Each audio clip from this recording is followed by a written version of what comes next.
The night air was cruelly cold, sweeping through the empty streets as if it wanted to strip away the last bit of warmth from anyone who dared linger outside. At the bus stop, the flickering streetlight offered little comfort, its buzz competing with the distant hum of traffic. On the worn bench sat a girl named Clara, her thin coat no match for the biting wind.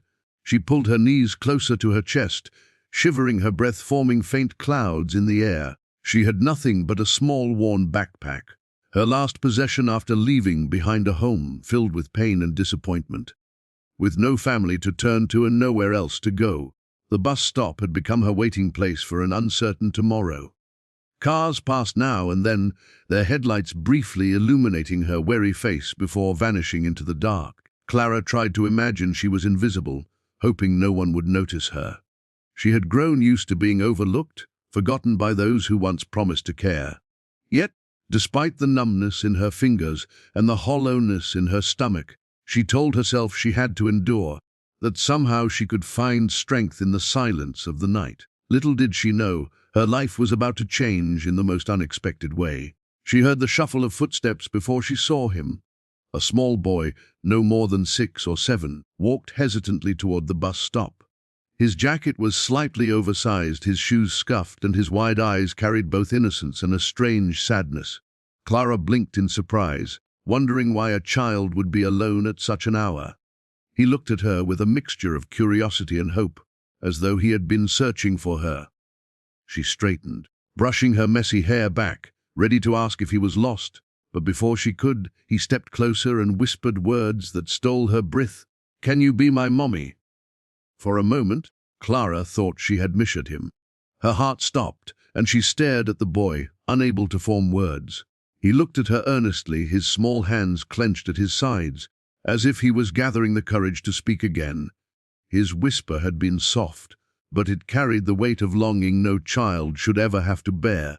Tears welled in her eyes before she could stop them.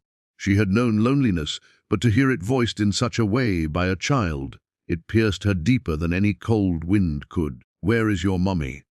Clara finally asked, her voice trembling. The boy looked down, scuffing his shoe against the pavement. "She's gone," he said simply, his voice breaking. Clara's heart cracked at the simplicity of his truth. He glanced back up at her with watery eyes. "You look kind," he whispered. I just want someone to hold me." His words were innocent but devastating.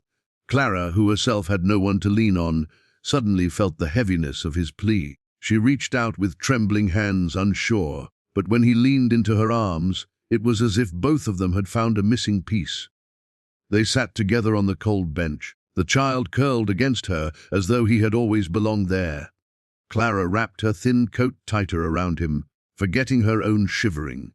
She rocked slightly, instinctively, her mind racing with questions. Who was this boy? Where had he come from? Why was he alone on a winter night? Yet none of that seemed to matter as much as the warmth of his tiny body pressed against hers. For the first time in a long while, Clara felt needed, and that simple truth began to thaw the ice around her heart. As minutes passed, Clara knew she couldn't just leave him there. She asked his name, and he whispered, "Eli."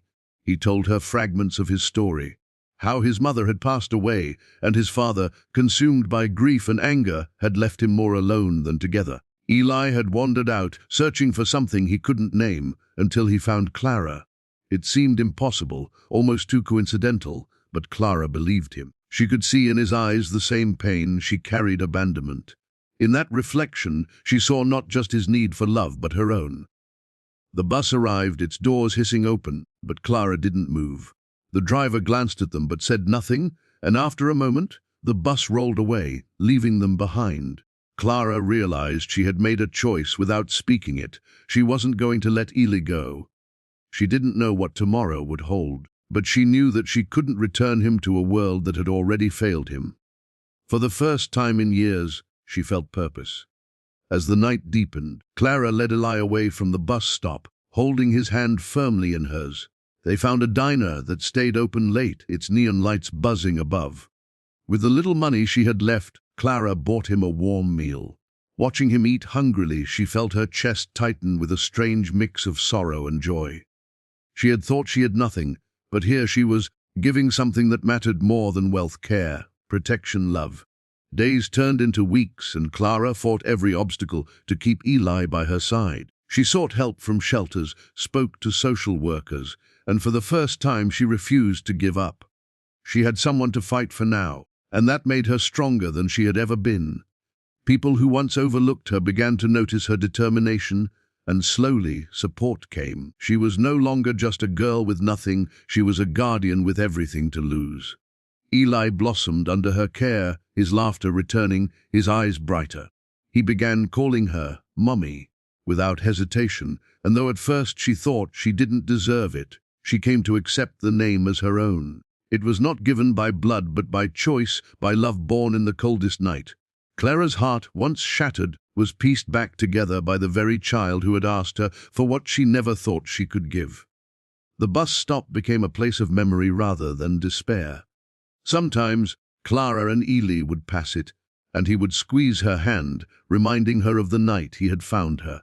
It no longer symbolized loneliness, but the beginning of their story. Clara realized that sometimes the universe works in mysterious ways, bringing two broken souls together so they can heal each other. Clara built a life for both of them, one step at a time. She worked harder than ever, studied for better opportunities, and never let go of Eli's hand. Together, they turned their pain into strength, their loneliness into family. The girl who once thought she'd nothing had gained everything, and the boy who had whispered his longing had found a home in her arms. The world had tried to break them both, but on that winter night at the bus stop, they had found each other. And from that moment, neither was ever alone again. This has been another story from Echo Tales, where voices rise, truth shines, and lessons echo far beyond the moment.